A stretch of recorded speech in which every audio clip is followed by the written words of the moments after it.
So what are we thinking? Cursed spirits are Kalyans? What's up, guys? That guy with a pencil here. Fun fact, I do want to have it on me and keep it on me at all times. Here's another fun fact. Here we are to do a breakdown and review of Chapter 11 of Jujutsu Kaisen Modulo, Cultural Exchange. And this chapter is very, very sweet and fun and interesting in a couple different ways. We get to kind of continue off the fire streak we've been on. JJK Modulo has been hitting on all cylinders in this chapter, refuses to quit, because this chapter is filled with a bunch of good things, a bunch of little things, a bunch of large things, a bunch of complicated things, and a very interesting issue that may actually give us, motivation for, I don't know, presumably the plot, considering we are still kind of in a little bit of a void space in terms of, like, a proper antagonist. Because we kind of don't have one. Outside of, like, Mahito, maybe, but we'll see. We will ultimately see. But whatever being the case, let's hop right into Chapter 11 of Jujutsu Kaisen Modulo, known as Cultural Exchange. So we open up, and we do get to see that in the live reaction, which you can check it over on Patreon for as $1 a month, or remember, for as little as $3 a month, you can check out the live reaction. It's like 25 minutes. But, sorry, just want to plug that. I failed to plug that in the intro, so I want to throw it out real quick. But, we see Usami and Mino talking, and it's talking about something relatively big, right? And Usami says, "So Pandora's box has finally been opened, huh?" And Mino says, "Yeah, yes it has." And Usami reveals their spaceship is powered by cursed energy. Now, this is big, bad, and crazy. You want to know why? Because it means we finally have an MFTL feat in JJK. You're gonna be like, well, what do you mean MFTL feat? Isn't it like all the Sumerians powering it? We don't know. We really don't know. But remember, for the longest time in JJK, we kind of been itching, scratching, eating for something in the verse to move faster than Mach 3. I know there's like Kashiro's game ways. But like, essentially, it's nice to have something that's confirmed to move massively faster than light. Plus, probably, like, you gotta think about it, right? In order for our cast to look the same age, and by our cast, I literally mean Maru, Cross, Jabaloma, Dabura, for them to all look the same age as they did at the end of the flashback, that very likely means that the entire trip from Samuria to Earth would have to have been done in like a few days, maybe a few weeks. We'll even be generous. We'll say it's a whole year. It took a whole year. For reference, how long, let me look up, how long would it take light to reach from the Andromeda to the Milky Way? Because Andromeda, I believe, is our closest galaxy. Andromeda to the Milky Way. To the Milky Way. Let me take a look in the book. Reading remembers I beat. It would take approximately 2.5 million years for light to travel from the Andromeda galaxy to the Milky Way, as galaxies are about 2.5 million light years apart. All right, so there we go. Crazy. So if that's the case, if it would take 2.5 million years, but I mean, I'm assuming they were in a separate galaxy. There are a bunch of exoplanets. Let's see, how many light years? How far is the closest Earth? Like, assuming there is. Okay, the closest potentially Earth-like planet is Proxima Centauri B, located about 4.2 light years away. We'll assume Proxima Centauri is Samuria in this universe in particular, right? Like, obviously we don't know how far away it is. We probably won't get an answer for that ever, but who knows? But essentially, they were 4.2 light years away. So how long, I mean, personally 4.2 years, I'm guessing, right? How long would it take light to travel 4.2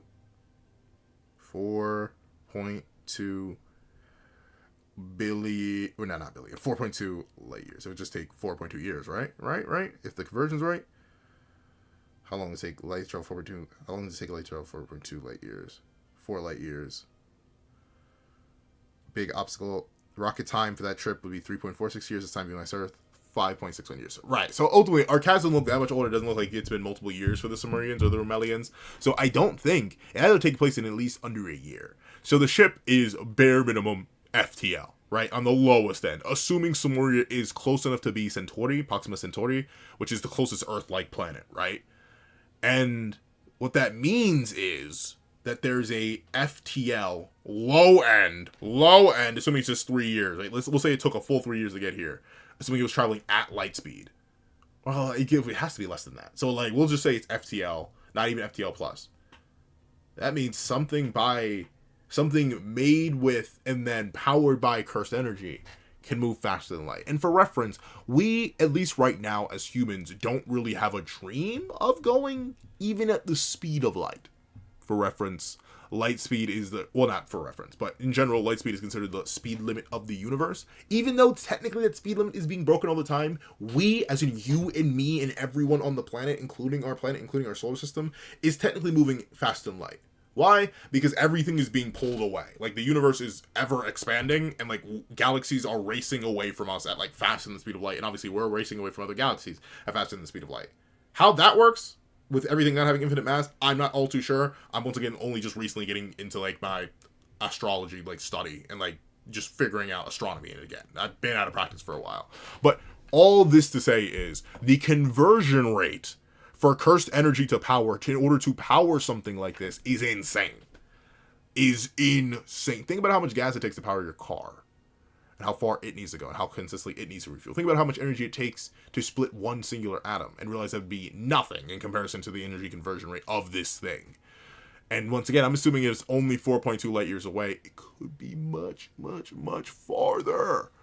So, having something in JJK that is at least able to move at that capacity. Somebody calc that. How big is the spaceship? Someone calc how big the spaceship is, give it like any sort of mass at all, and calc how hard this thing would hit if you threw it at a planet. It's gotta be something. But obviously, that's just the idea that cursed energy can be used to power things. Cursed energy as an energy source. And we learn a little bit more about the progress being made by humanity. And there is one thing I do want to say real quick. Someone mentioned, I underestimate humanity's capacity for development. Yes, I somewhat do. Obviously, less than 100 years ago, I think soon to be 100 years, but less than 100 years ago, we couldn't even dream of flying, and we've been to the moon, right? It's like, obviously, human advancement is ever evolving and non-stopping. But, at the same time, there's a difference between getting a plane off the ground and breaking the fundamental laws of the universe as we know it. Once again, if the fastest thing ever or the fastest human-made thing ever, or to try and make it to Proxima Centauri, another Earth-like planet in the next couple billion years when our sun goes to explode and we need to escape, it would take multiple light year or multiple lifespans, and it would basically be impossible, right, with our current energy sources. So we would need something like cursed energy with an insane conversion rate in order to make things function. And we find out in universe, people have been trying to do that ever since it was revealed that cursed energy could be used as an energy source, thanks to Kenjaku. As Mino says, the research exploring cursed energy as a new energy source is still ongoing, but converting it into energy sources other than Jujutsu techniques is so inefficient that research has stalled. And that's the thing, right? We have a bunch of... And to be fair, there are definitely some very energy-rich sources of power that we have. Nuclear energy is one of them, right? Splitting the atom has been... I'm not going to say fear-mongered out of progress, but it's kind of been fear-mongered out of progress. When you think about how much, good, clean energy we could get from nuclear energy, it's actually kind of wild, considering, you just got to keep splitting atoms, and there are a whole bunch of atoms to split. But even still, the progress made on that is, very iffy here and there, because those who... I don't want to go too deep into it. I don't know why. JJK always gets me like this. Modulo specifically, where it's like, hey, let's talk a little bit about the real state of the world. But, it's more than just fear-mongering that has, stop nuclear, money being put into nuclear development in terms of, figuring out how to better optimize that energy use. It's also, things that happen to own certain other source of energy. They're like, yeah, let's not push and develop that, because it would obviously put certain things out of business, right? We always joke about, if someone ever figured out a water engine, they disappear immediately, because, there's certain companies that power engines that would not want anyone to ever not have to use their source of energy anymore. And that's the same thing here, except it's a little bit different, right? Where nuclear energy in our world has been stalled due to, fear-mongering and bad previous experience with nuclear weaponry. in their universe, they just haven't figured out how to do it. It's so inefficient, right? Like, you may be able to turn a light bulb on, but it would take so much cursed energy that you boom a person. And the ratio there just isn't worth it. That's why I'm talking about the energy conversion of this thing being absolutely insane for being able to travel as far as it did in whatever time span it had to do it. But with it being the case, we see Usami say, yes, but if the public is made aware that the mothership... Now, I'm not sure how to say this. Naunox? I'm not sure. But Mothership Naunox is powered by cursed energy. And if we receive that energy conversion technology from the Samurians, and that's the main thing, right? The receiving of that info. However, this is also showing us something different. While it's clear that our cast did get some version of the backstory from Cross, I don't even think Cross and Maru fully understand the technology that they made. Remember, on Samuria, they were still using boats.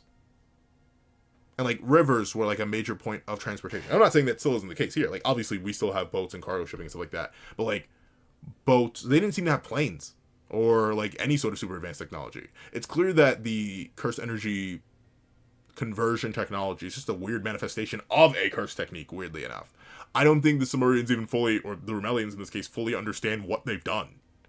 It's like, think of it like the first person discovering fire.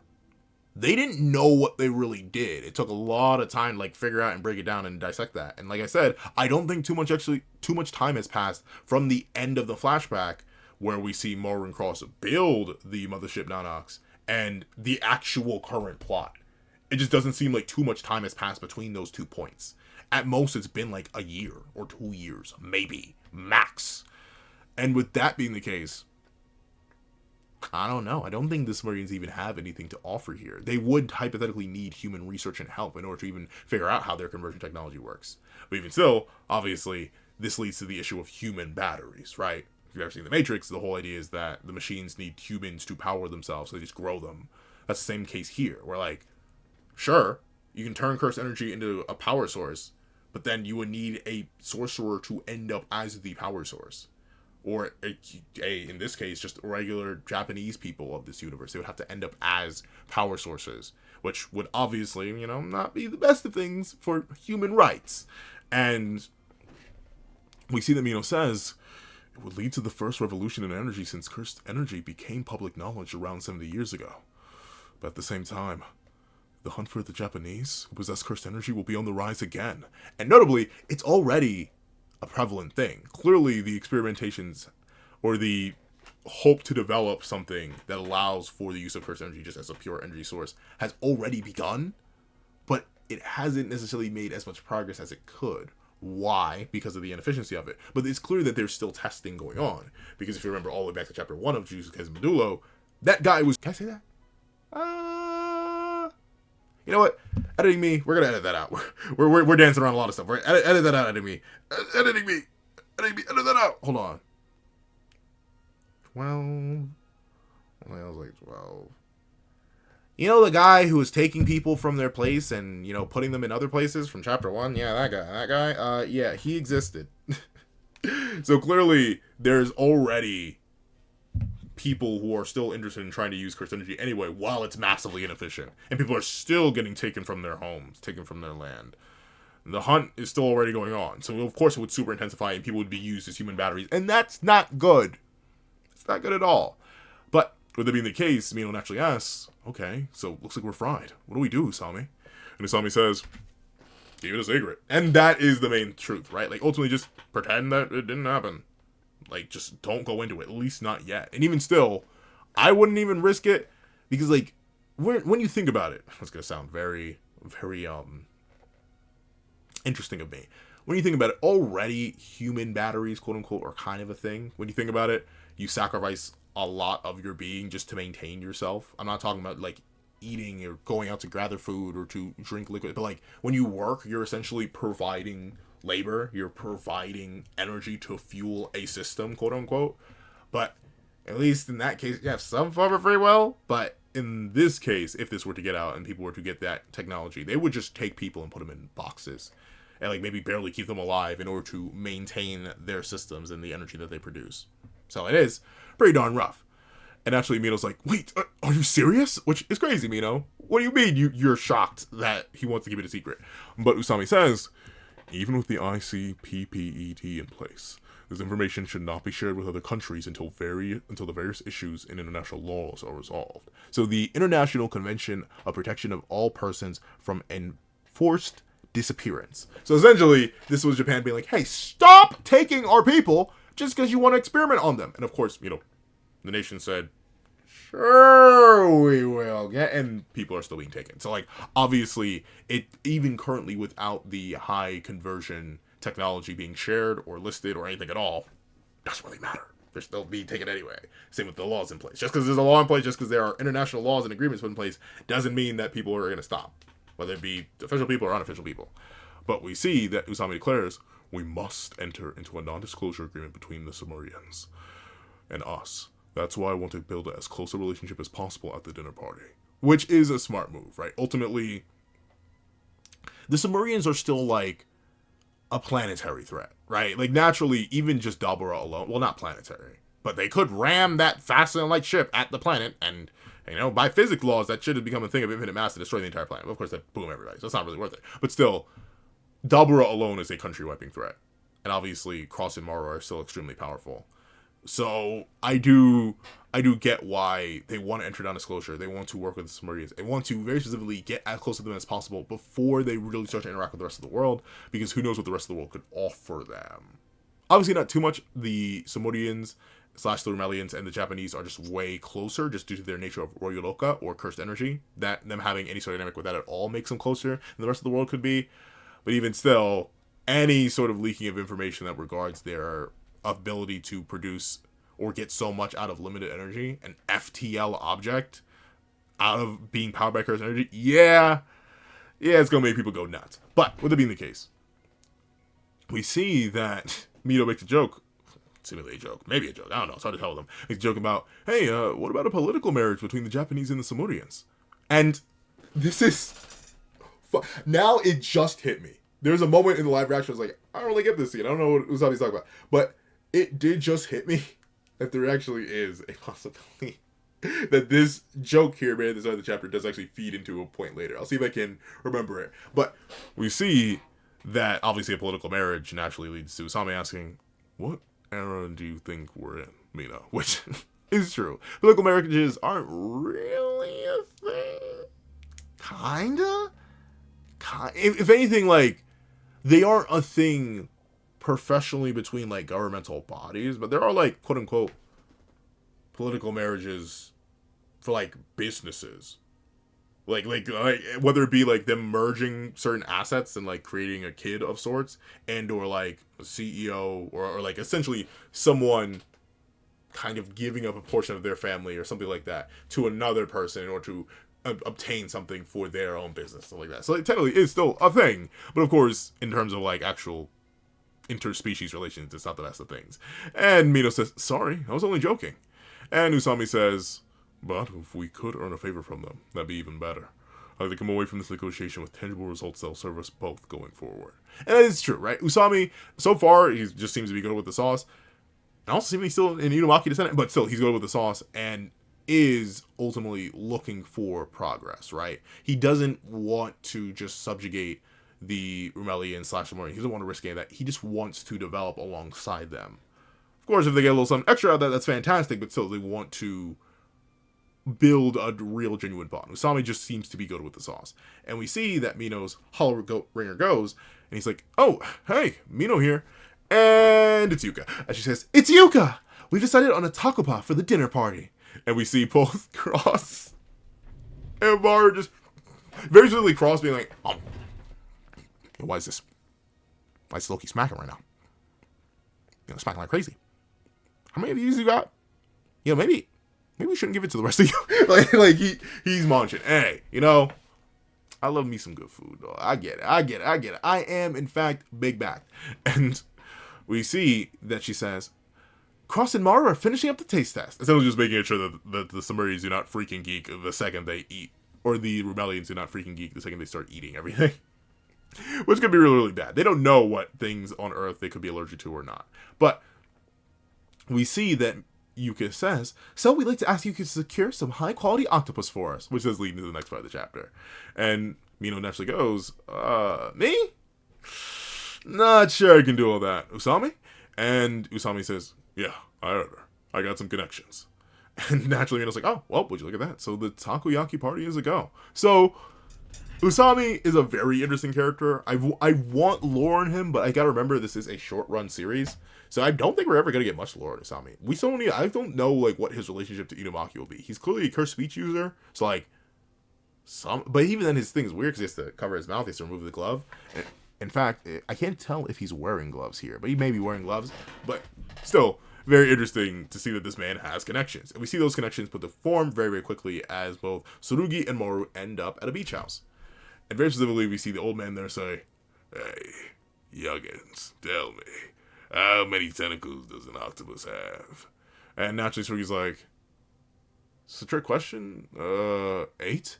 And the old man says, yep, but these octopi only have 1. And that is interesting. In fact, I'm going to look it up. I know what they are called now. I didn't even bother looking at the review or the live reaction. We check it over on Patreon for those $1 monthly commitment for those little studios. But mancha octopus. Let me see, this is a real thing? Mangchi? Hold on, let me just look up single tentacle octopus. Single tentacle octopus. Let's see. There's no such thing as a single thing. Okay, so that is just a unique thing. There's no type of octopus that comes with a single thing. I thought that maybe could have been real, but it's not. But we see, the old man says, these octopi only have 1. Oh wait, wancha. I put in mancha. Hold on, let me see. Wancha octopus. Wancha octopus. Watch this actually be real. And of course, nope. I'm not seeing it. Yeah, I'm not seeing it. So it may just not be real. But essentially the guy says, they call it a wancha octopus. I don't know why it's like an older, gruffer mite guy, but it's a mutation of a local giant Pacific octopus, perfectly adapted to these waters. It's got the usual 8 tentacles when it's born, Kakashi, but as it grows up, 7 of them just shrivel away. You know what that means, don't ya? We're being dramatic and tell us already. It means all the flavor that's split between 8 tentacles gets packed into 1. It's the ultimate gourmet octopus, my friend. And I don't even sure that even makes a lick of sense. I'm not even sure that's how that works. But I mean, notably, you can sell almost anything depending on how you spin it. So I guess you're just selling it and spinning it. But I mean, that would be cool if that were the case. Once again, I couldn't find a single-legged octopus. I put in wancha octopus. It's not really a thing. But I don't know. Maybe that is. I know, like, depending on like the freshness of the meat, like that can also change its like texture and quality. So maybe like all the flavor and all the texture and everything like that gets thicker when there's only one octopus leg. So it seems like a whole bunch of malarkey, if you will. And we see both, while the older man is excited, both Maru and Tsurugi go, nope, as they realize, oh, we may be fried because we're probably gonna have to catch these octopus ourselves. But with it being the case, we see. Hold on. Let me hit something real quick. Stretch. Oh, my back. It was back day today. My bad. Gotta wiggle it out. But we see that ultimately the old man tells him, you'll get why you don't see him hit the market once you're there. But hey, you're with Usami, aren't you, Kakashi? It'll be a piece of cake for sorcerers like you. Which is hilarious, because Maru's not a traditional sorcerer, and Tsurugi barely counts as a traditional sorcerer with his little licks of curse energy. But whew, sorry, I should not have been clapping that aggressively into the thing. Whew. Oh, I gotta work on this weight. Oh, look at this gut. Look at the gut. Oh, shit, look at it. It's kind of solid, though. I can still feel the fat, though. Ooh. Oh, these love handles, too. Ooh. I'm trying to get no waste. Why'd I have so much waste? But, would have been the case. The old man's like, oh, you'll be fine. You're sorcerers. And that is interesting. This does imply that Usami, like, comes here occasionally. Because he says he has connections. So clearly he knows this guy. And this guy knows Usami. So, like, when Usami wants to impress somebody, does he come here and go octopus fishing, I guess? I don't know. But we ultimately see both Maru and Tsurugi get down and dirty with it and get ready to hop into the water to go chase down what they need. And we see that Tsurugi says, hey, Maru, don't tell me you're one of those who sinks like a rock. And naturally Maru's like, sinks like a rock? And Tsurugi says, it means you can't swim. And Maru reminds us of, oh, don't worry about that. I got swept away in a flash flood once and survived. Which, we at least got to see him get swept away. We didn't see him get saved, but we saw him get swept away. And in that case, Tsurugi says, right. Anyway, I'll go first. Which is right, maybe, because he was like literally told the story. And then he goes and dives under. And then we see why the octopus are well guarded. Because there are many, many, many jellyfish. Jeez. Social reef swarming with jellyfish. Yeah, that'd be way out of an amateur's league. Alright. Let's hurry up so I can... Alright, let's hurry up and snag one so I can scare Yuka with it. Which is very, very, very older brother coded. I will admit though, I'm trying to think of like the allegory this is meant to represent. Like, what is this really meant to mean, right? Like, part of, like, this, there is a consistent theme of Modulo, like, showing us one thing, but it actually means another, but I'm not sure what this is meant to mean. Like, maybe they're, like, what is the octopus and the jellyfish meant to mean? Maybe it's literally just meant to be, like, octopus guarded by jellyfish, but there's these special rare octopus that are well guarded in a certain area by a variety of powerful, dangerous creatures. And ultimately, they have no choice but to dive through those powerful and dangerous creatures in order to get the octopus in order to satisfy. I don't know. Like, it may be some sort of allegory to, like, the sibling stuff that's going on in this chapter. Both for Dabura and for Tsurugi himself. Maybe? I don't know. It's interesting. And notably, there are 2 octopi grabbed in this chapter. And there are 2 sister characters in this chapter. And we will get some more history and lore on the sisters and what they do. It's kind of sort of... really lack thereof, I think, what they kind of do here and there. But we see that Tsurugi is still very focused on scaring the soul out of Yuka. And hey, as an older brother myself, I get it. Sometimes you don't even do it for any good reason other than the sheer love of the game. But we see that Yuka is presumably, I'm assuming, chilling back at the bath? Or not the bath, the beach house, maybe? As she takes 4 pills and pops them all at once. And... woo! Look what we're hitting. Hold on. Oh, the cold water smack it. I'm sorry, but she dry takes these. Oh wait, no, she does have a little bit of water with her. She gulps the pills. She takes a sip, and naturally, Cross is like, "Okay, so you told me. Shouldn't you tell Tsurugi or Kotsu about your illness?" And Yuka says, oh, "No way." And naturally, Cross is like, "That is your brother. Why not?" And Yuka says, because I don't want any special treatment. I just want things to be how they always are. And naturally Cross goes, oh, I see. And that is like, especially in Yuka's scenario, that is the catch-22, right? Like, what do? Do you tell your one and only, like, beloved family member? Because once again, it doesn't seem, we never met their dad, and we met their mom, and she seems to not be the most loving. But, with being the case, do you take your most... loved and consistent family member and be like, hey, I'm about to boom in 6 months, deal with it? Or do you and allow them to mentally prepare, essentially, or at least like try to fight fate? Or do you just wait until fate itself and then say goodbye? I don't know. It's a rough spot, but I just even get for someone of Yuka's age who wants to very specifically enjoy what little of her life remains left. She doesn't want to spend the last 6 months being pitied. She wants to spend the last 6 months of her life enjoying it, living it, right? Not having everything that she once knew be thrown away all because of something that's beyond her control. And Cross seems to understand that. Once again, another person who has had a bunch of their life uprooted by many things beyond their control. But speaking of things beyond their control, we see Maru looking on in genuine shock as Tsurugi pulls up, hitting the posted up octopus. Hold on, I gotta have a ball. I gotta have a ball or a ball-shaped object. Do I not have a ball? Oh, let me see. Because I want to show you guys. Well, that's not a ball though. He's got a real mean grip. We'll use his belt. He's gripping up on that octopus's dome firmly, but naturally, as he shines in the sun, and Mar looks on like, he is stung all over. He got to the octopus, but it came with a cost. And once again, let me see, how could that feed into the narrative that you can get what you want, but it's still going to cost you something? I guess. I'm not exactly sure to feed this back in like the narratives and the themes of this chapter in particular.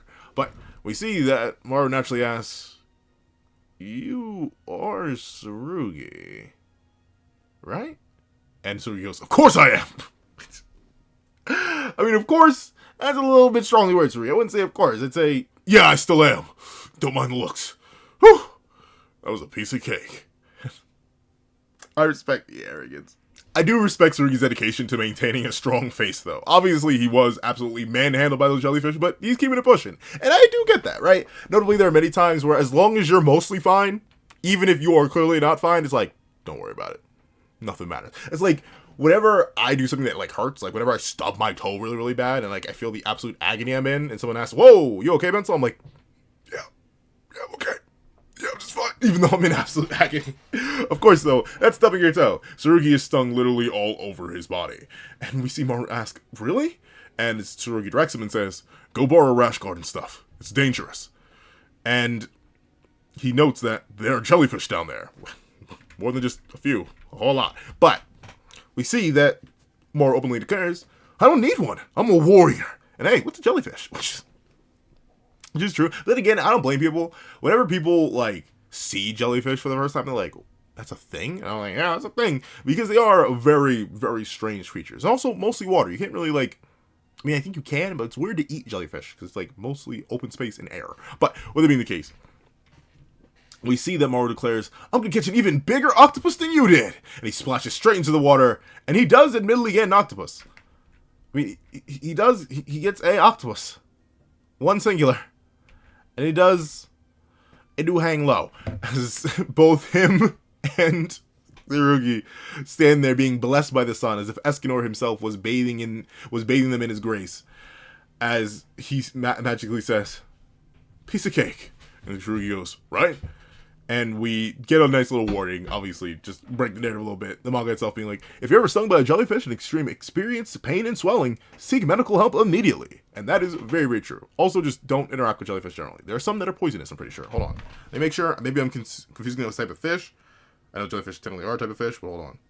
Are some jellyfish poisonous? There we go, poisonous. Yes, many jellyfish are poisonous, but not all. Yeah, there are some venomous jellyfish, so be careful. Don't just, even if you were a sorcerer, do not just interact freely, because things are dangerous. But we see that Tsurugi and Maru, they're going to meet for meat, as Tsurugi says, my octopus is bigger. And Maru naturally goes, hang on, hold on a second. You gotta stretch him all the way out first and then measure. As a warrior, I can't lose. And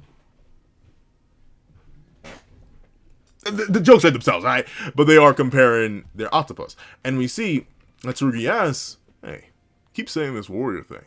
What are warriors in Remelian culture? And Maru reveals, oh, they're sorcerers, basically. But only men are sorcerers. And naturally, that raises a big question, considering we have many female sorcerers. It's a joke I want to make there, but it's not even really an art. We do have many female sorcerers. As Tsurugi asks, you mean women aren't allowed? And Maru reveals, oh, no, it's not that. Remelian women can't wield Royuroka, or cursed energy, as you call it. They can only do what you guys, they can only be what you guys call windows. So when we came to Earth and met Yuka, I was a little surprised. I heard there are female Desukunte warriors, but I don't know much about them. So that's interesting. I don't know what on earth he means by they can only be what you guys call windows. Like, what? Like, does that mean, like, they can presumably see constructs of cursed energy, I'm guessing? It's like, I assume they can see cursed spirits? I guess? That's what he may mean by windows, because I don't ever remember this term. Like, I didn't even look it up, but I'm confident there's, like, no window term in JJK. But, with it being the case, it's interesting to learn that they can't wield cursed energy at all. I'm wondering, though, if that's more so, like, the average Japanese citizen also can't wield cursed energy, but they have it still. Same thing for female Remelians, where ultimately they do have cursed energy. They do have Royuroka. They just can't wield it, right? It's like, I can't really think of a comparison, because like, we technically wield every single thing that flows through our own bodies, just not mentally, actively, most of the time. But, with it being the case, Maru gives the explanation, says, our Jujutsu is said to be the power Our Jujutsu is said to be a power Our Jujutsu is said to be a power bestowed upon our Remelian ancestors by the Kalyan, who were sent by the gods. Now, this is interesting. This does make me question if Maru was, like, just or not Maru, if Cross was lying a few chapters back, if you remember the chapter where Yuka says we should put an end to all this, Cross, and it leads into the flashback about Maru and Cross and their time on Samuria, they seem to reveal that the Rumelians are monotheistic, as I believe Cross just says, yeah, we have a god that we believe in. But then Maru is here directly contradicting that, or I said Cross is the one who implies a monotheistic religion. Meanwhile, here we have Maru saying the Kalyan are not gods themselves. They were worshipped, but very specifically, the Kalyan were sent by the gods, plural. Now, of course, this would not be the first time JJK has been mistranslated, so maybe that's meant to be, who were sent by the deity. But it's interesting that there's this back and forth. Cross says monotheistic. It seems like polytheistic, though, is possible from Maru's interpretation. But, according to Maru, we're taught that men were granted this power because they can't bear children, and that they should use it to protect women and children. Once again, the whole idea of warriors being protectors, sorcerers being protectors. Very similar to Jujutsu Kaisen, just in general, where sorcerers are meant to protect the general public. But of course, we do have curse users, and likely there are Rumelian men who won't use that power for that and just use it for their own gain. But it is still very interesting that women are just hard-locked from never using it. That's very weird. I don't know what it is with that they can't use it at all. At all? Like, they can't wield Royoroka at all? I wonder why. And that does seem to be like a specific biological difference, as Maru says there are Diskunte female warriors, at least according to what he's heard. So it doesn't even seem to be a Samurian trait. It seems very specifically to be a Rumelian trait. Once again, showing how their biology may actually be fundamentally different from the rest of the Samurians. Not only do they have their direct genetic link to the Kalyans, where whenever a Kalyan dies, their eyes cry and bleed, but also just half of their population can't wield cursed energy. It is very, very strange. But maybe it is a case where it is like cultural, and maybe there are women who could wield cursed energy, but due to patriarchal beliefs and the passing down of this, they just don't do it. That's possible too, but I don't know. The way Maru describes it, I don't think Maru would be lying about it just being like a genetic impossibility for them to actually become warriors and or sorcerers. But we see that Tsurugi admits, jeez, sounds like how they thought in the Reiwa era. And naturally, Maru's like, Reiwa? I have no idea what that is. And Tsurugi just clarifies, a long time ago, as he puts the octopus in a container. And we see that Tsurugi admits, but isn't it tough for men who aren't Jujutsu sorcerers and women who can't bear children to live in a society with those values? And that's the thing, right? Ultimately, there should be men who aren't capable of becoming sorcerers, just like there are not every person in Japan who has cursed energy, which is literally everyone, can become sorcerers. There must be men that cannot become warriors in Rumelian culture. And there are women who are unable to give birth on our planet. And there are also men who are also, like, infertile, too. It's not even just, like, a one-to-one thing. Like, there are many men who are infertile, just as there are women who are infertile.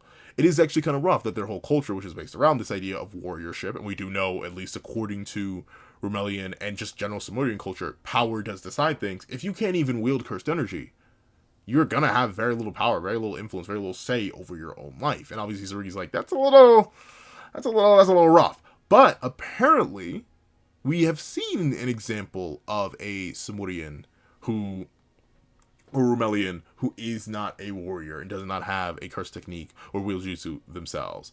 As Maru explains upon the accusation, saying, oh, sorry, I didn't mean to make you misunderstand. Anyone who works to protect Rumel is respected, even if they're not warriors, and even if they're not men, of course. Like Jabaloma. And that just does reveal that Jabaloma does not have a curse technique. He does not wield Royal Lokai, does not wield curse energy. That's interesting. I could have sworn he would have had one. Like, he is the clear Tengen mirror analog. And this even gets brought up when Tsurugi says, oh, he's the one who looks most like an alien. And actually, Maru's like, does he? And I think so far, technically, I'm not sure if Tsurugi has met Dabura by this point. Maybe he has. I doubt it, though. So, like, I suppose Jabaloma does look more alien than Cross or Maru, even though I know, or at least I've seen people who are built like Jabaloma, from the long dangled ears. Like, typically it's like way down, like the ears that drag all the way down this low. Linking them is something I've never seen before, but like, that is definitely possible. It could be a jewelry aesthetic. And you close that third eye or remove it, and yeah, I've seen people with neck rolls before who look like Jabaloma. So it's interesting that he says, yeah, he's the most alien-like of you all. But on top of that, that is interesting, right? the idea that Maru says anyone who works to protect Rumel is respected. So essentially, if you work to maintain our system of life, you're respected. But if you're not, and you don't have Oryuloka or cursed energy, then you're kind of a bum. But Jabaloma is not a warrior, but he still does have massive influence, just being one of the older characters, presumably. If I had to hazard a guess. Because you'd think Jabaloma wouldn't have any power at all, if he doesn't have any power at all, based on how Rumelian/Silurian culture has been described up to this point. So, it is very interesting. But we see as Maru asks, really? Does he? Maru goes on to say, our women will be present at the cultural exchange. And so far, they've been confined to the ship for their safety. And I felt badly about that. It's not just being overprotective, but downright English. It's not just being overprotective, but why can I not read? It's not just being overprotective, but downright patriarchal, huh? But I get it, though. And we see a flashback of Tsurugi clearly taking care of Yuka after something happened. And that is just... This is gonna sound weird. Alright, I'll be honest.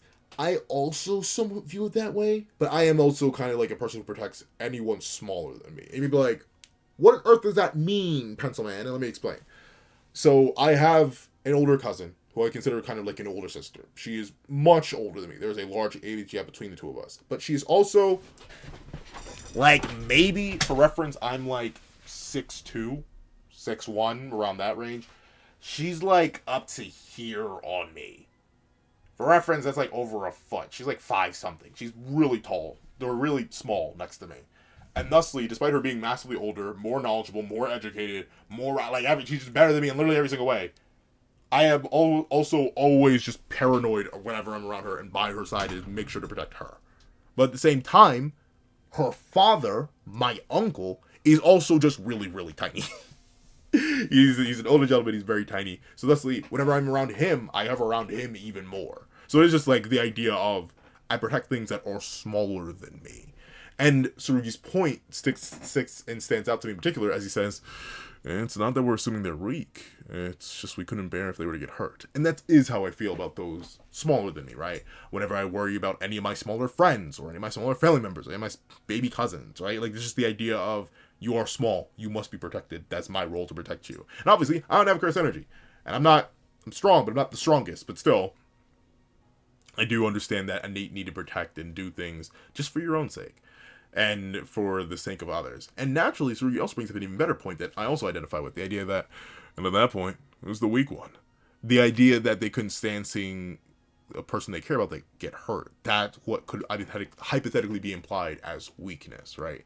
And that is true. Ultimately, even if you are very, very powerful, I mean, that's Dabura's whole struggle, right? Even though you have a whole bunch of power, even though you are very, very strong, in the case of Dabura, you can wield Oryuloka, you're very, very powerful, strongest Samoan we've seen so far.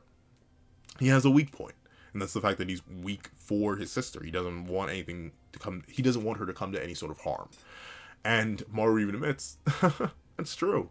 The idea that having someone you want to protect, while it can be a great source of strength, can also be a great weakness. And it can even imply a sort of mental weakness, right? Because you can't bear them getting hurt. That would destabilize you. And the two sit by and watch the sunset. But, with it being the case, we do finally make it to the cultural exchange. And we get to see some Rumelian women, which I think...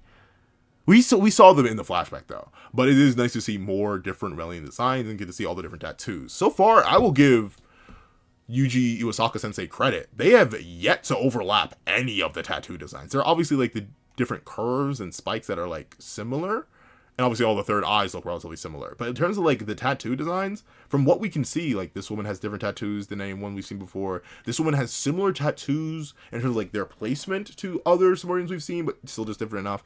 And this woman has the Sukuna tattoo. Like straight, like just flat out has this. Oh, and that's something I meant to mention in the live reaction, but I'll bring it up here. Apparently, Gege said the structures that we see around Sukuna's eyes, his extra 2 big bulbous eyes, those are bone deformities. Like, they could be horns. And obviously, the thing is, though, we don't know, like, it could just be the universe being funky, the way that Sukuna was born, right? Because I highly doubt there was Samurian Deskunte contact. But it's interesting that we know Deskunte grow those bones out of their head. And Gege, all the way back during JJK, was mentioning the idea of, hey, look at these bone structures that are growing out of Sukuna's face. They're bone. They're not, like, super big, fleshy, flappy eyelids. No, they're actual bone. So I'm interested to see if that comes to haunt us, because this woman does have the Sumerian equivalent, or the Rumelian equivalent of a tattoo that's the same that Sukuna has over his nose. Though admittedly, Sukuna only has that tattoo over his nose when he's possessing somebody. And if I'm not mistaken, true form Sukuna does not have the nose tattoo, but he does have other tattoos, typically ones that do follow the curve structure. Like these, the tattoos that this woman has here are like on the bottom of Sukuna's face. Let me double check. True form Sukuna, I'm pretty sure he doesn't have the tattoo over his nose. He also doesn't have the double tattoo on his arm. I think it's meant to represent his extra arms. But yeah, true form Sukuna does not have the nose tattoo. It's only when he's regular Sukuna that he has the relatively iconic, it's like a major centering piece of his design, that tattoo over his nose that this woman has here. And we're seeing a variety of ages of Disconte, or Rumelian woman, as this seems to be a younger woman, this also seems to be a young woman, this seems to be like a motherly woman. But we see, or meet, Kyoko Tomoe, the Jujutsu High nutritionist, and she says, "What do you mean the takoyaki course is party style? I thought it was just going to be regular takoyaki."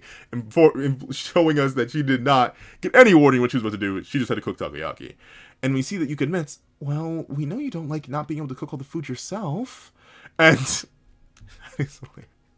they were like, "We did not tell you until today, because we know you wouldn't do it if we told you beforehand." And hey, I've had that done to me. I've done it to other people. I get it. As Kyoko says, "Don't wait until the day of to tell me if you know I don't like something." But like, a lot of times, that's how you get people to do it. You don't tell someone who doesn't like vegetables they're going to have to eat their vegetables. You put the vegetables on their plate and be like, "You're not allowed to leave the table until you eat these vegetables." Not the best way to get someone to eat vegetables, but still a way to. And we see ultimately that Tsurugi offers up the Wancha octopus, as he says, "Please, save the tentacle for the Sumerians. It's my honor to have fished up this octopus."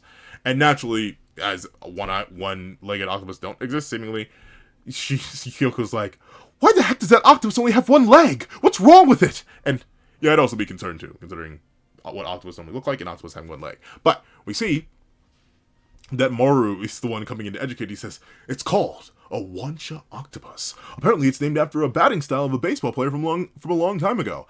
Considering when I looked at Wancha octopus, I couldn't find anything. I don't know if that's even real either. But Tsurugi is affirming Maru. And I do, man, the character dynamics, bro, they're so good. They're so good. They're so good. I love the character dynamics of Modulo, dog. Ah, they're hitting. Oh, I should probably talk a little bit about the commentary. That came to mind, but seemingly clicked separately. I haven't seen discussion around this chapter because I'm literally recording the live reaction, or I'm recording this review directly in sequence after recording the live reaction, so I have no context for what people are saying about the chapter. I think I may have scrolled down and peeked a little bit at the comments, but even then, I'm not sure what they said, so I barely remember anything. But I know some people are definitely gonna take this as, wait, Rumelian women can't even wield cursed energy? Kinda crazy, bro. Gege feeding the whole women aren't allowed to do anything in his manga, at least not serious agenda thing. And yeah, it's not really much denying that. And considering we don't even have, a major Sumerian female character, we don't even have a single named female Sumerian character, I don't think that's going to change. Even Dabura's sister, who is the core point of Dabura's entire character so far, and why he was forced to do certain things, and even the point that's going to be brought up in this chapter, doesn't have a name yet. So unless she's going to end up being revealed to be one of the... Because obviously... that does seem to be set up, like the earlier point that I'm going to remember. I'm actually remembering the point I'm going to bring up in a second. But the earlier point I mentioned about political marriage being something that's going to be brought up later on, it's very interesting that Maru says, "I heard there are female Deskunte warriors, but I don't know much about them." Obviously, Dabura's sister is Deskunte. Deskunte warriors are apparently a thing. So maybe she'll end up being one of the Deskunte warriors, if she's only Deskunte. Female Rumelian, or female Sumerian that we have here. She's only Deskunte, female Rumelian, that has the capacity to wield Royoroka and become a warrior. Maybe, though. She's not here, though. We still don't see her. We haven't even seen her full facial design, because she was hidden underneath a hood when we saw her in the flashback. So... that is interesting. It could be her, or it could be a case where coming to Earth allows female Rumelian women to actually wield cursed energy due to the different environment or something like that. Or maybe it is just a cultural thing, right? Where they all have cursed energy, presumably they do. I highly doubt all female Rumelian, all female Rumelians are heavenly restriction users, and not just a whole bunch of Tsurugis. It's very likely that they may just be culturally against it, because, the patriarchy. It wouldn't be the first time that women were prevented from doing things because patriarchy. But I don't know, it's interesting. I wonder if we're gonna get that resolved, because obviously I could see people feeding into Gege not letting women do anything in this manga other than die and motivate male characters. Yeah, I could see it. I could see it, but I hope not. As we cut away, or no, I do want to give Kyoko her moment here. She says, as if that reason makes it better. Maybe it's this kid who's not okay, which is hilarious. And once again, Maru is still covering up his eyeball, but we know, I think Kyoko does meet Cross. I think she knows she's dealing with aliens. And we see that Usami says, do we know a way to break the curse that was put on Representative Dabura's younger sister? Obviously, Jabaloma brought this up. And this is interesting. The curse that was put on. And notably, I wonder, well, no, they will go on to explain in a second. And Jabaloma explains, yes, the Diskunte tribe put a death curse on her. It activates when the chieftain dies, or when Dabura defies the chieftain's orders. And that explains why Dabura was so quick to run to them in the flashback and be like, we need to go now. Because obviously the death curse would have triggered if the chieftain had given Dabura another order. But since Dabura completed his current order of, you know, slaying Dura, he was able to grab his sister and dip and not get another order so he could escape the command of the Diskunte chieftain. But now that they're out of range of it, it does seem to be a bit different. As Shambo admits, right now it seems we've just stepped out of what you all refer to as the curse technique's range. But just to be safe, we're looking for a way to break the curse. So the curse is still on her. I wonder if the curse is represented by something physical, though. Like, how can they tell that, one, they're out of the curse technique's range, right? Obviously, the chieftains, the reason the curse is probably still visible, but they don't want to chance it being activated again, even though it's very unlikely that this Kunte chieftain can actually reach them there, is because this Kunte chieftain did seem relatively old. Like, in fact, let me go back to that chapter. Let me see, it is chapter 9, right? Let me see. The Diskunte chieftain did seem to be a somewhat older gentleman. You can see by the wrinkles and stuff like that, even the black skull, like, this all could be signs of being older. So they want to get rid of it just in case, you know, things go wrong. I'm assuming it's like a cursed seal that is on her that allows them to tell that it's still there. But since Dabura never got any new orders, he can't reach that condition for it to activate. But the chieftain could die at any moment, or something could happen, which could also boom the sister and cause the seal that's likely still on her to activate. So they are looking for a way to break the curse, or essentially deactivate the curse technique. And that is very, very nice of Jabaloma, and a very clear sign of faith and connection to inform them that Dabura has a weakness like this, right? Dabura has clearly been shown as the Samaritan trump card, their weapon. So for Jabaloma to essentially give the Earthlings, like, hey, our very big, bad, dangerous weapon has a very clear weak spot and a sister he deeply cares for. She has a very specific curse on her that we would like your help with. That's a big thing to give up. And it goes to show how much the idea of coexistence and connection is being pushed for, and how much they're willing to offer in regards to it. And naturally, so we're hoping to get Japan's Jujutsu sorcerer's opinions on the matter. Mino immediately thinks back to what Usami said at the start of the chapter. But if we could earn a favor from them, that'd be even better. And what came to mind during the review, the live reaction, which you check it over on Patreon, flows $1 a month. You can remember for those $3 a month to check out the live reaction, came to mind immediately here. We're getting so many good references back to the original series. And really, the original series. I'm talking JJK 0, as Usami says. There's a curse tool in Africa called the Black Rope that can cancel out the effects of curse techniques. If we can get our hands on it, it might be possible to break your sister's curse. And naturally, Dabura's like, wait, what? And the Black Rope is a nice callback, right? We know all of it was destroyed by Gojo in Zero. Like, he literally atomized it with the Limitless technique, because it disrupts. It doesn't absolutely turn off or fully cancel out curse techniques. It was actually capable of being destroyed after numerous interactions. But there was no more of it just a year later. But it has been 70 years, and it's very likely that Miguel's family has gone through to make another rope. Having something like that is just way too good to just let disappear entirely. So it is possible that there is a new rope, and Japan knows about it, but obviously they need to go to Africa to get that and ask for it. And they don't have the same bartering power as they did before, because, you know, Gojo's gone. But with that being the case, I'm assuming there still is some sort of ties between the Jujutsu Society of Japan and the Jujutsu Society of Africa. But Dabura, naturally, considering he's been doing everything for the sake of his sister, he even slayed his best friend for the sake of his sister, is like, wait a minute. Is that true? Oh, and I do want to mention, Dabura's wearing a shirt. Or at least as close as he can to a shirt. Because we've only seen this guy shirtless so far. Even when he's, like, judging over the council and everything, he wasn't wearing a shirt. But now he's wearing at least an open shirt. What is, like, the seemingly traditional garb for Rumelian men. He's what he's wearing right now. And we see that, as Dabura asks, is that true? Usami says, it's a very valuable cursed tool, so I can't say we'll be able to get it right away. But ultimately, no matter what, Dabura's like, hey, if y'all can help my sister, if y'all can help me out, please do it. And Usami promises we'll do everything we can. And naturally, Mino's like, we cook it right now, we cook it. Everything seems to be going real, real well. Everything seems to be going real, real well. And naturally, Dabura's like, hold on, I can't cry right now. Hold on, wait a second, I may be free. Wait, hold on. And he says, excuse me for a bit, Jabaloma. And Mino literally thinks, is it just me? Or is this going really well? And it does seem to be. And notably, Yuka comes out and says, hi everyone, sorry to keep you waiting. It's time for the takoyaki party. And Kyoko comes out right behind her and says, hey, Yuka, mochi's out of the question. That's the only thing I won't allow. At least make it cheese. And I'm assuming she's like the sides that you eat alongside your takoyaki. Once again, I've never had takoyaki before, so like, I don't know. But that is nice. She's like, I refuse to allow this. But of course, there are certain things that are more important. And them certain things are tall, handsome, and muscular, and tattooed up. As Yuka goes, oh, Dabura, which is very relaxed. I know Yuka's a more relaxed type, but it's interesting that she's referring to Dabura so casually. But Dabura, once again, he seems to be a relatively chill guy. He's probably pretty cool. I like that we're consistently sticking to the idea that they have different ear designs. Like, look at Dabura's ear here. But Dabura's here, and he's naturally mogging. You know, Dabura's always mewing. The only time he's not mewing is when he's speaking, and he rarely speaks. But Kyoko looks up at Dabura, and Dabura looks down at Kyoko, and they lock eyes. And both Usami and Jabaloma look like, wait a minute. Now, obviously, while Kyoko seems to pretty much instantly fall in love, she even gets the blush sound effects as flowers grow in the background, Dabura just looks down like, I need to go to the bathroom.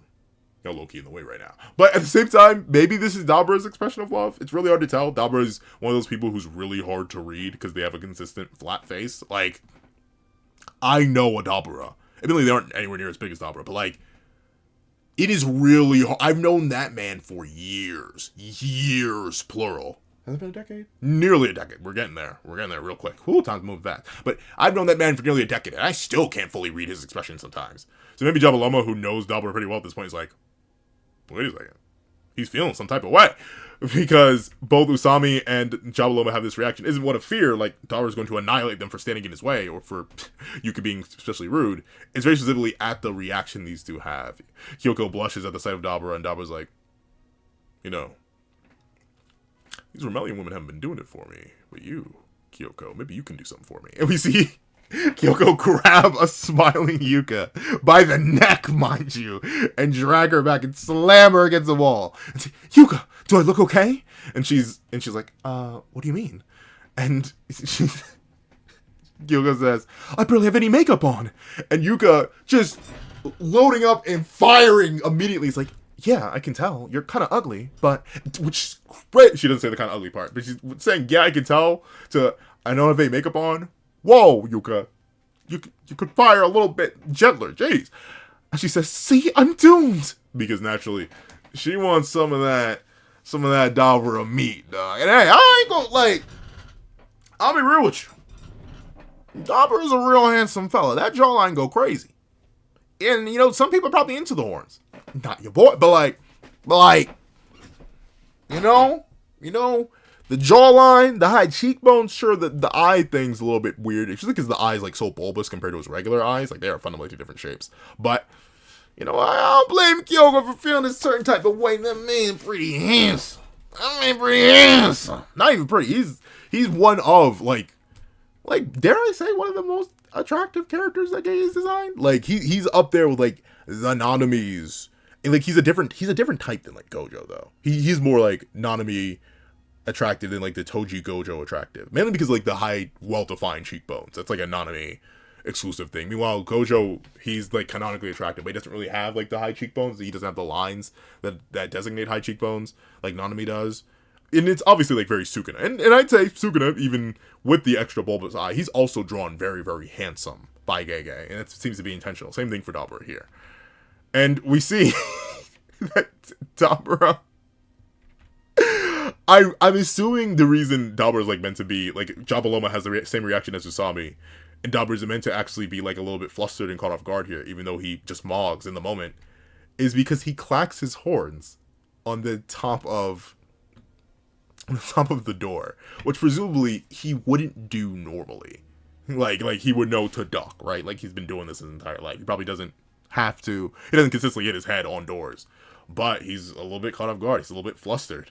And Usami says, Mino, it might be possible after all. And Mino's like, what might be? I think what Usami means is that political marriage joke all the way back from the start of the chapter. That clearly Usami immediately shot down and what Mino meant as a joke. No, he's talking about that. Because clearly Dabura may have a type. And like, hey, I love me a good woman that can cook too. Though admittedly, I don't know. I cook for myself all the time, so like that wouldn't be part of my criteria. I don't get it. I don't get it. And mainly, I always lob this at my fellow full-grown adult male friends who I'm like, why can you not cook anything? You need to be able to cook more. It's not even hard to cook. I want to smack them every single time. They're like, man, I just want to make a Philly cheesesteak, but I have no idea how to. What do you mean you have no idea how to? You put the meat on the pan and you cook it.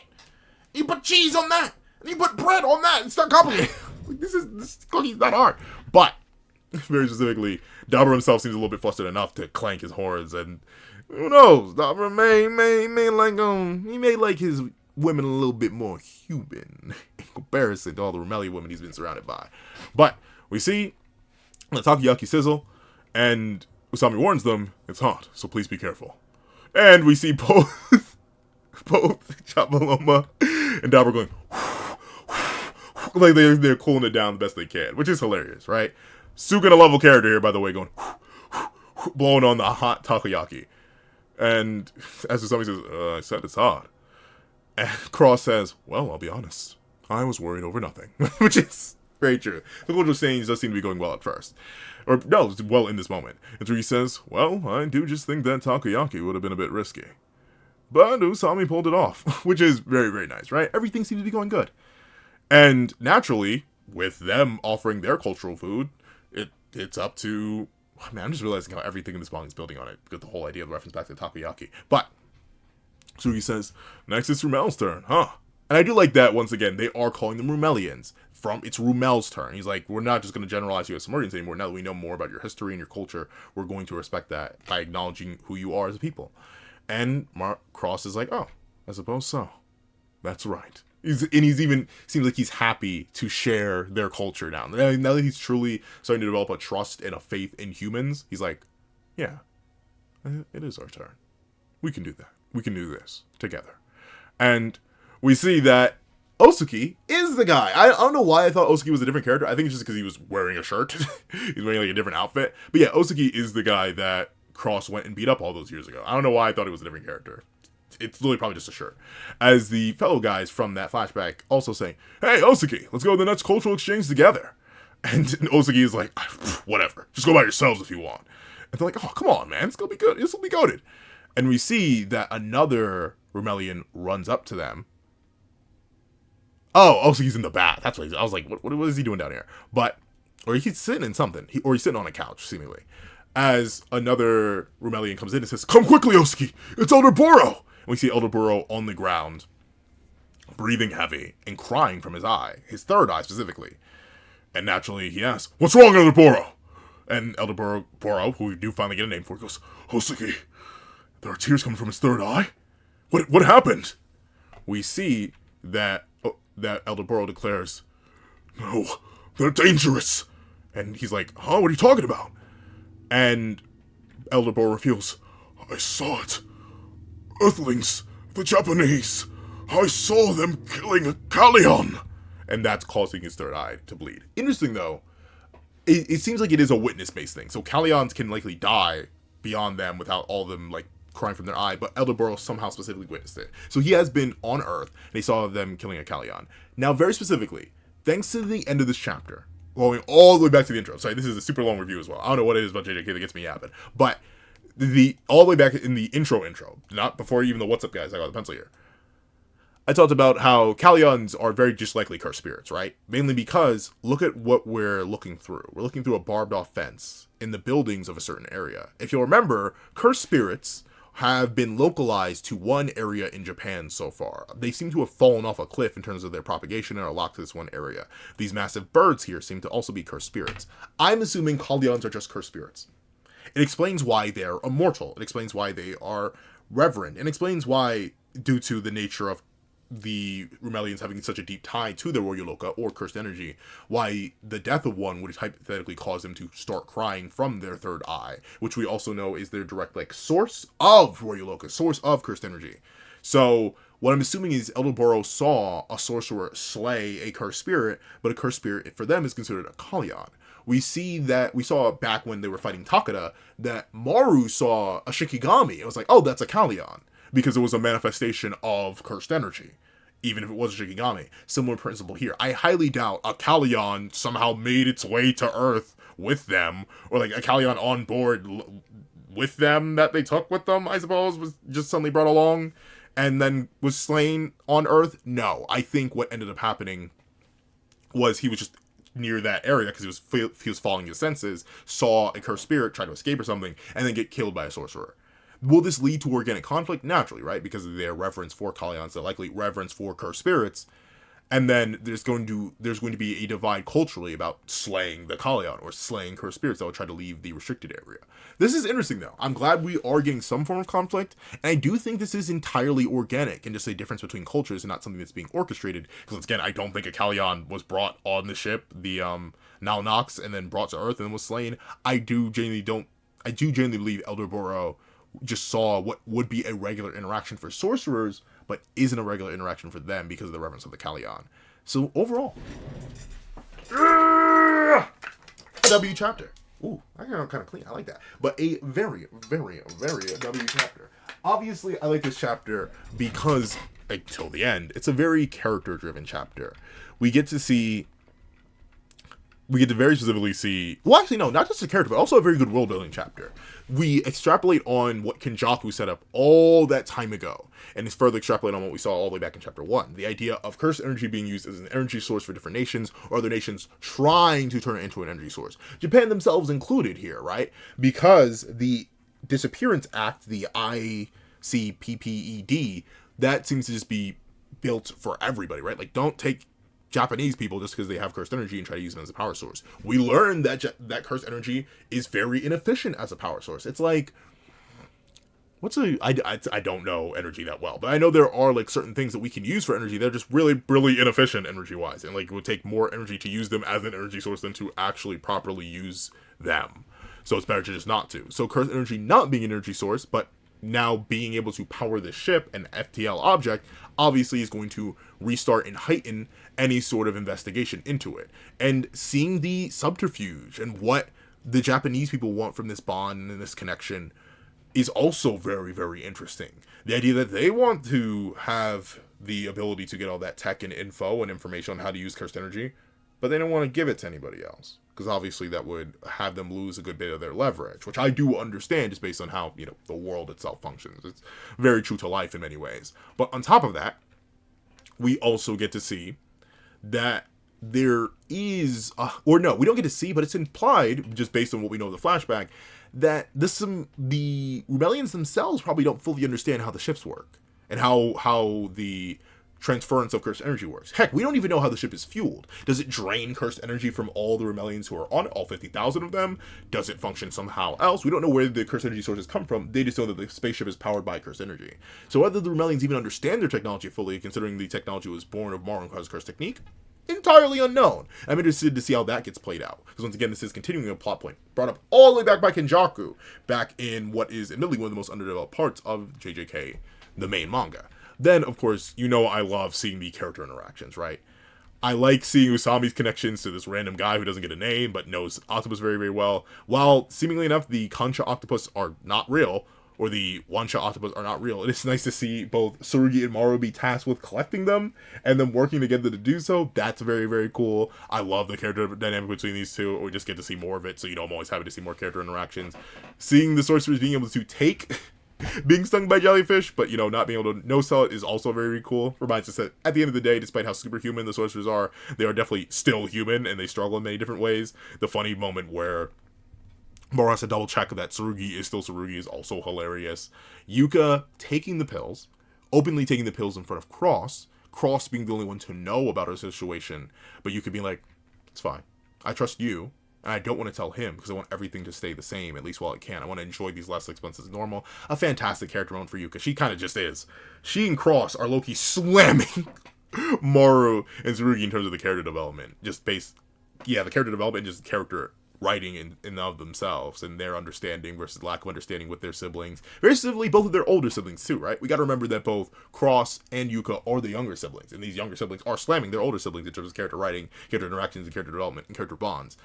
And seeing even Cross or Maru also go through and struggle with the jellyfish is also very, very neat, showing despite him being a being capable of crafting a faster than light object that is powered by cursed energy, he's still touchable, and that's very, very nice to see. Them having a meet off is also just very hilarious.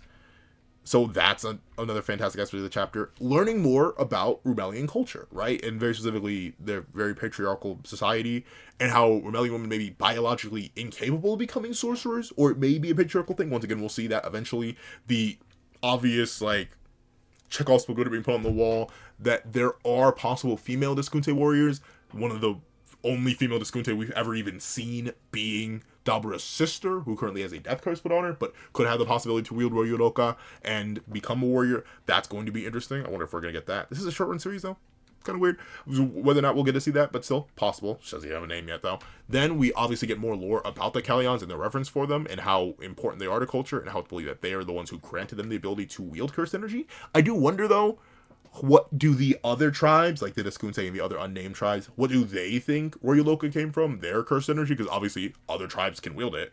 But supposedly, if the Rumelian ancestors were gifted Royuroka and cursed techniques by the Kalyan who were sent by the gods, I hope we get to learn more about their religion and their beliefs. And also, why it's only them, right? How do they think the other people, how do they think the other Sumerians got cursed energy and got cursed techniques? I don't know. I hope we get to find out about that. We learned that Jabaloma isn't a warrior, which is very interesting, showing how he has so much power, but likely due to his age and his knowledge, rather than just the raw power stored in himself.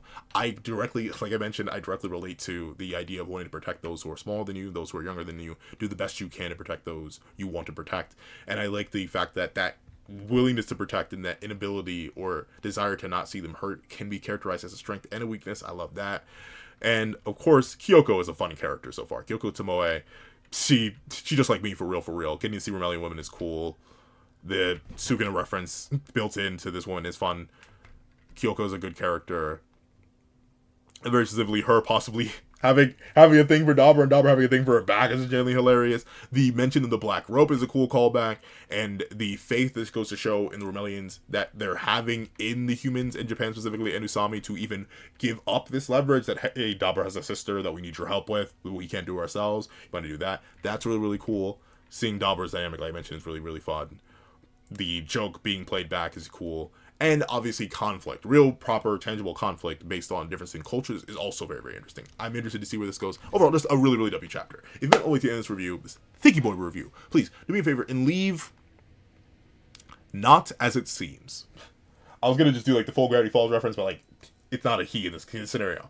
Not as it seems. Not as it seems in the comment section down below. I want to thank you so much for watching. Remember to leave a like, share, comment, and subscribe. And make sure you hit that little notification bell so you do not miss out on any videos that come to the channel. Also, I do want to have a picture down below where you support me for as low as $1 no month. You things like exclusive videos, early content, and more. You also now become a member to the channel for as low as $3 a month to get the same perks and more. Some of those perks include the 25-minute live reaction to this very chapter, a live reaction to every other chapter of Jujutsu Kaisen Modulo, early access to every single video I ever make, whether it be live reactions for the second channel, that got the reaction, which will be linked in the description down below. I have 3 of those up right now at the time of recording. This video will also be going up early. This one's going to be dropping the day after I record it, though, but still an early access video, and obviously the exclusive content of the live reaction is for pages and members. If you're a $3 member or higher, or $5 patron or higher, you also get your name read aloud at the end of every single video, not just listed, so there is that.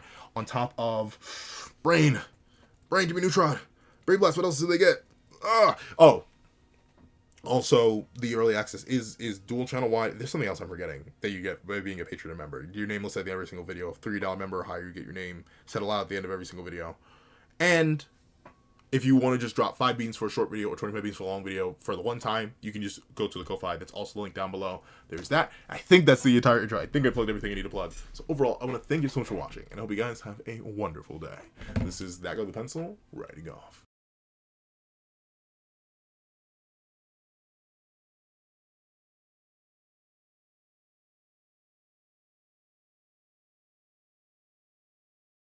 I'd like to give a thank you to our sketch tier members: Eternal Flame, Red Wolf 4765, Astro, Glacier XZ, Zera, Brendan Payne, J2MA, Gilmy, Bura Ura, Enzo, Swift Strike, Super Flame Zero, Yuki Ally, Azo2404, Striker Man, Grim, Straw, Ollie, The Boy, Corey Watson, Damon Brown, Magic, CCC, Ramondo Furin, Dino, Axis XC, Plant Crone, Pickle, Heath Nelson, Hector Gonzalez, P-Sub, Black Sage, Zapro, Tin Thomas, Alex Kenny, Kaving, Julian Perez, 8OA, Akolade Bamatunde, Union Eye, Oryxen, Nevis97, Sheesh King, Logan Guzman, Karina Hernandez, Window Life, and Dead Meme. Then, I'd like to give a thank you to our line art tier patrons: A+A, Kevin Encarnacion, Sean, Midnight Lord 21, Dread Zoen, Alyssa Bujanos, and Norgazi Andasov. Then, I'd like to give a thank you to our ink tier members: King RTX and Shrimpo the 4 Shrimp 06. I'd like to give a thank you to our digital art tier members: Jay Warrior and AZ Void. I'd like to give a final thank you to our colored art tier patrons: Waki Munoz and Waki Munoz.